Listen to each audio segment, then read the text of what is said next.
You already know who this is about. Not a name you've been searching for, a name that simply exists, somewhere in your chest, somewhere behind your eyes, somewhere in the quiet space between one breath and the next. You didn't decide to think about this person today, and yet here they are. Here you are, feeling something you can't quite explain and can't quite put down. Perhaps it's someone you haven't spoken to in a while. Perhaps it's someone who is still present in your life, but something between you has shifted, something the ordinary words don't reach. And perhaps you've been wondering, in the quieter moments, whether what you feel is real, whether what you sense about this connection means something, or whether you are simply someone who feels too much. You are not feeling too much. Something in you already knows that. Not your thinking mind. Your thinking mind has tried to reason with it, argue with it, explain it away. But something deeper knows. Something that doesn't speak in words. Something that speaks in the weight of a name, in a face that appears uninvited, in a feeling that has no clean beginning and no clean end. What I'm going to show you tonight will change the way you understand everything you've been carrying about this person. And more importantly, about yourself. Carl Jung, one of the greatest explorers of the human soul who ever lived, spent his entire life mapping the invisible territories of the human being. Not the territories that reason can measure or logic can name. The deep territories. The ones where something in you knows things your conscious mind hasn't yet found the language for. Jung observed something extraordinary about the connections that refuse to be forgotten. He observed that certain encounters between human beings are not ordinary events. They are not the product of proximity, circumstance, or timing alone. They carry a different weight. They land differently.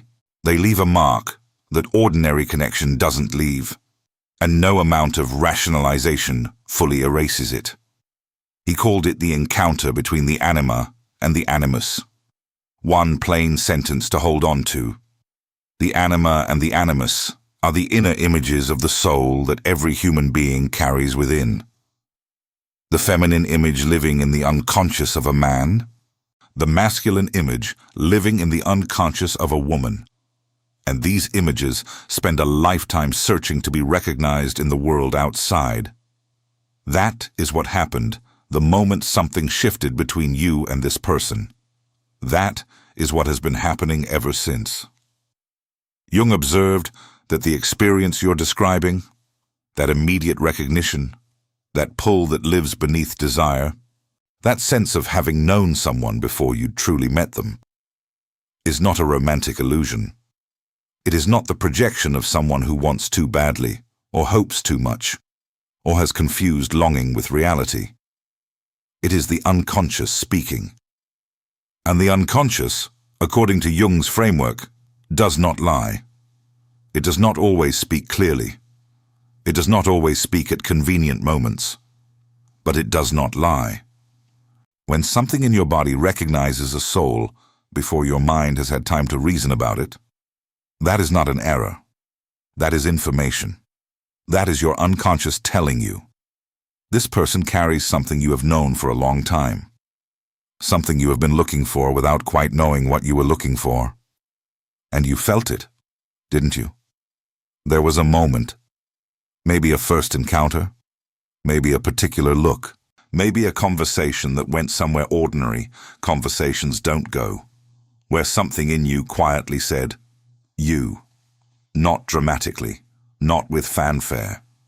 Just that quiet, internal recognition, like a key turning in a lock you forgot you had. Jung would tell you that moment was not your imagination constructing something. It was your unconscious recognizing something. But here is what most people don't understand about this kind of connection. Here is the part that doesn't make it into the ordinary conversations about love and longing and the people we can't stop thinking about. What you recognized in this person, you were already carrying inside yourself long before you met them. The anima or animus, this soul image Jung describes, is not a blank silhouette waiting to be filled by whoever is nearby. Over the course of your life, from childhood forward, through the loves you witnessed, the stories you absorbed, the absences you felt, the moments of beauty that moved you without explanation, this inner image was being shaped. It developed qualities. It took on texture and color and specific weight. And it is deeply, irreducibly personal. No two people carry the same image. That is why the same person can enter two different lives, and in one produce nothing more than mild interest, and in the other produce something seismic, not because one person is more capable of love than the other, but because for one of them, that person resonates with an ancient inner image, and for the other, they simply don't. This is not a judgment. It is the architecture of the soul. And this person, the one you're thinking about right now, they resonated with something in you. Something old, something real, something that has been waiting. It is not a coincidence. It is not wishful thinking dressed up as meaning. It is recognition. But Jung would add something essential here. Something that changes how you hold this. When you feel this recognition, when this connection ignites, two things are happening at the same time. The first is what you can see. A real person in front of you, carrying qualities that pull at you, intrigue you, move something in you. The second is what you cannot yet see, projection. The fact that you are placing onto this real person the image you carry inside, your anima, your animus, and that what you love in the beginning is partly that image, that reflection of something you already hold. This is not deception. This is not something to correct or be ashamed of. It is universal. Jung observed that this is how profound love almost always begins, with a projection that illuminates something true. But the nuance Jung wanted us to hold is this: projection does not invalidate the connection. It is its opening movement. It is how the unconscious says, "Look here. There is something important for you here." And perhaps you've been asking the question that sits at the center of all of this. The question you haven't said out loud, but that moves underneath everything. Does this person feel what I feel? Are they carrying something of me the way I'm carrying something of them? Do they think about me the way I think about them?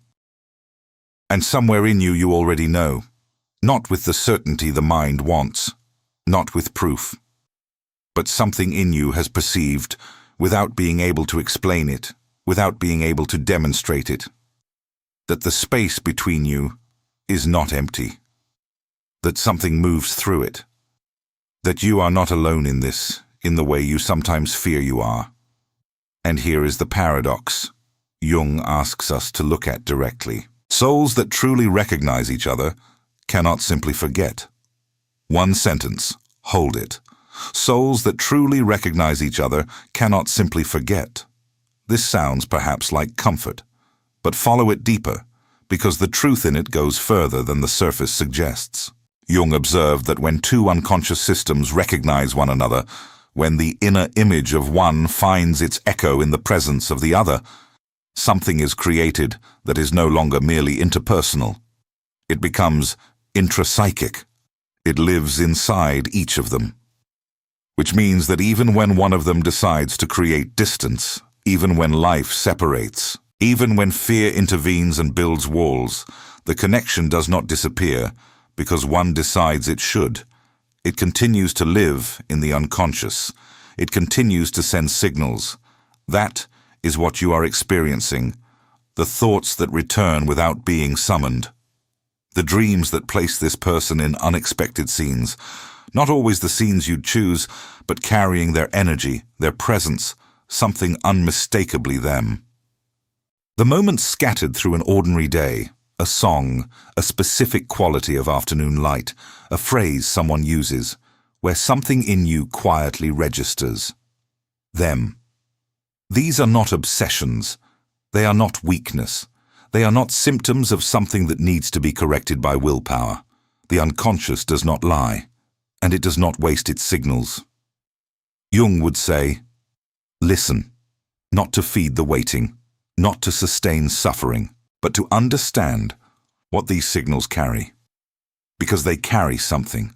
They point to something in you that is asking to be seen, to be lived, to be integrated into who you are becoming. Now I want to take you through something. Not as a list, but as a journey. The journey that a connection like this moves through, often without the conscious mind understanding the map it's following. The first phase is what I'll call the silent recognition. It is the moment we've already spoken about. That first instant where something shifted. But what you perhaps didn't understand at the time is how significant that moment was as a psychological event. Jung observed that these flashes of immediate recognition are not minor occurrences. The unconscious has just registered something.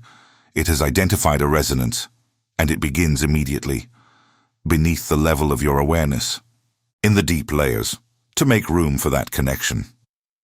In the texture of ordinary life, this phase often looks like a particular kind of heightened attention. You notice things you didn't notice before. Details of how this person speaks, moves, occupies space. You register them without deciding to. Your unconscious is collecting. Your soul is taking photographs it will keep for a long time. The second phase is what I'd call the interior expansion. The connection begins to change something in you. Not necessarily in your relationship with this person. Perhaps you see each other rarely. Perhaps circumstances haven't yet allowed for real closeness. But something in you opens. Parts of yourself that had been set to sleep, desires, sensitivities, capacities for feeling, begin to wake up. This is often where people find themselves writing more, making things, looking at the world around them differently. As if the presence of this person, even distant, even uncertain, has activated something. As if the soul has said, "You can open now." There is someone who might be able to receive what comes from you. Perhaps you lived this, that strange lightness. The way the world seemed slightly different. Not necessarily easier, but more alive, more saturated with meaning somehow. The third phase is the hardest to move through. I'll call it the trial of doubt. This is where the connection begins to meet its own obstacles.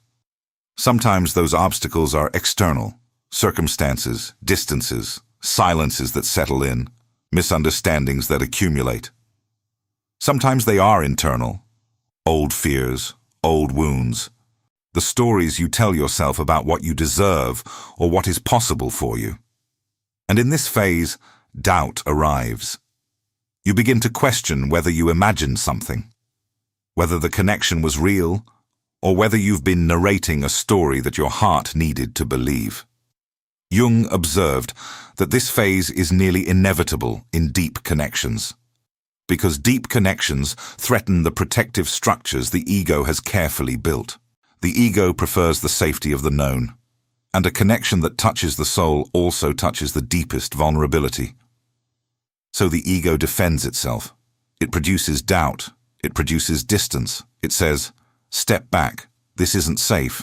And you step back. Or they step back. Or you both do, at different moments, in different ways. But something in your body keeps knowing.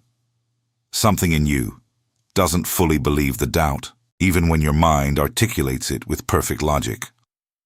The fourth phase is what I call the signal in the silence. This is perhaps where you are right now. The connection is not necessarily active in any visible way. Perhaps there is silence between you. Perhaps the exchanges are infrequent or you're uncertain what the other person is living. But the signals continue. The dreams, the coincidences, the kind Jung called synchronicities. Those moments where the external world seems to respond to something happening in your internal one. You think of this person and something connected to them appears. Not always dramatically, often quietly, almost discreetly, but too frequently to dismiss. Jung would say these synchronicities are not guarantees that something specific is going to unfold. They are indications that the connection is still alive in the deeper layers, in that shared space between two unconscious systems that distance cannot fully dissolve. Something is still moving. You are not imagining it. And the fifth phase, the one I want you to carry with you tonight, is what I call the return to yourself. It is the phase people least expect, because it doesn't look like resolution. It doesn't look like what anyone was hoping for. It looks, from the outside, almost like surrender. But it is the opposite of surrender. In this phase, something in you begins to understand that this connection, as powerful as it is, as real as it is also speaking to you. Not only about the other person, not only about what you might build together, but about what this connection reveals about who you are, what you carry, what you are here to become. And this is where Jung invites us to do something that requires real courage. But here is what Jung would add, and this is the part most people skip. The real question this connection is asking you is not, will they come back? The real question is, what has this person lit in me that I need to live, regardless of what happens with them? Because here is what Jung understood about the anima and the animus. These soul images do not only seek to recognize themselves in another person, they seek to be integrated, they seek to become conscious, they seek to make you more whole, more fully, more authentically yourself. And when a person triggers this deep recognition in you, they are, whether they know it or not, whether they stay or not, a catalyst for your individuation. That word Jung used for the process by which a human being becomes fully themselves. Not an idealized version, not a perfect version, but an authentic one, an integrated one. What you feel for this person is not only love for them, it is also love for a version of yourself you haven't yet fully met, a part of you that woke up in their presence, a part of you that has been waiting to be recognized. So look honestly. What did they wake up in you? What quality? What desire? What way of being in the world? Was it ease? Was it courage? Was it the capacity to be seen without hiding? Was it some form of tenderness you had put away? Because that quality, that thing they lit, it belongs to you. It has always belonged to you. It was sleeping. And the question Jung would ask you tonight, quietly, without judgment, is this: what are you doing with what has been woken? Are you waiting for them to return before you allow it to exist? Or are you beginning now to live it yourself? In your choices, in how you inhabit your days, in how you treat yourself, in the risks you take or the ones you keep avoiding. Because that is the real shadow work in a soul-level connection. Not watching what the other person does or doesn't do. Looking at what this connection is revealing about what you haven't yet dared to be. And here is something true I want to say to you now, in the final space of what we're sharing tonight. The pain you carry around this connection, the longing, the uncertainty, the question that doesn't yet have an answer, that pain is not evidence that you were wrong. It is not evidence that you are naive, or that you invested yourself in something without foundation. It is evidence that something real happened. Superficial things do not hurt this way. Ordinary connections do not leave this kind of trace. Only what touches something genuinely true in you can resonate at this depth. So carry this pain differently, not as proof of failure, but as proof of depth, as evidence that you are capable of feeling at this intensity, that you are capable of recognizing a soul, that you are alive in a way that many people have learned to extinguish in themselves. What you felt was real. What you perceived between you was not invention. And what this connection lit in you will continue to burn, not to consume you, but to illuminate you. Jung understood that the journey toward oneself is the longest journey a human being can undertake. And sometimes, one person, one encounter, one connection, one different kind of evening, is what puts you on the road. You're not waiting, you're beginning. And whatever the future holds for this particular connection, what you carry now, this awareness of what you are capable of feeling, this depth of what you are capable of living, that no one can take from you. You will be different after this crossing, more yourself, and that is always, in the end, the only return that truly matters. Tell me one thing in the comments. Have you ever felt this recognition we talked about tonight?